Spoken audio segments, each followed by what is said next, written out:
Muy buenas noches, amigos de Intelec. Vamos a proceder con un sorteo patrocinado por la marca Maxell, el cual es este grandioso cargador 5 en 1 de la marca Maxell. ¿Cuáles eran los requisitos para ser el ganador de este grandioso cargador inalámbrico 5 en 1? Bueno, era muy simple. Vamos a revisar los pasos para que todas las personas vean que se hace de forma transparente. Primero que todo, tenían que seguir a Intelec y Maxel Latin en Instagram o en Facebook. Usar el hashtag IntelecMaxel y etiquetar a los amigos. Perdón, compartir esto de manera pública.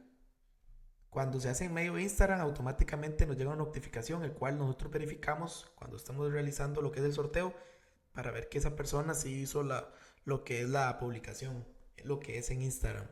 Vamos a proceder en este momento a sacar el ganador en este instante. Mucha suerte a todas las personas que participaron. Recuerden siempre tener perfil público para poder verificar que tenga y haya cumplido los pasos y requisitos que se mencionan en la publicación.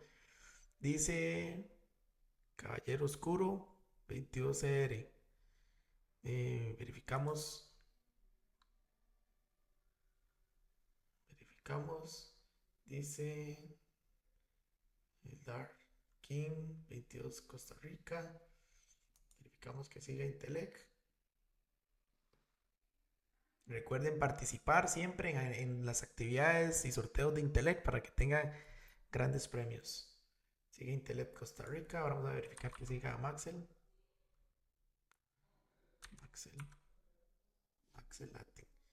Y correcto. Tenemos ganador. El cual sale en Instagram como el Dark King. Entonces, en el transcurso de esta próxima semana vamos a publicarlo para que él nos contacte y ponernos de acuerdo para hacerte la entrega de este grandioso premio. Muchas gracias. Recuerden siempre estar pendiente a las redes sociales de Intelec. Visita nuestras tiendas que tenemos grandes descuentos.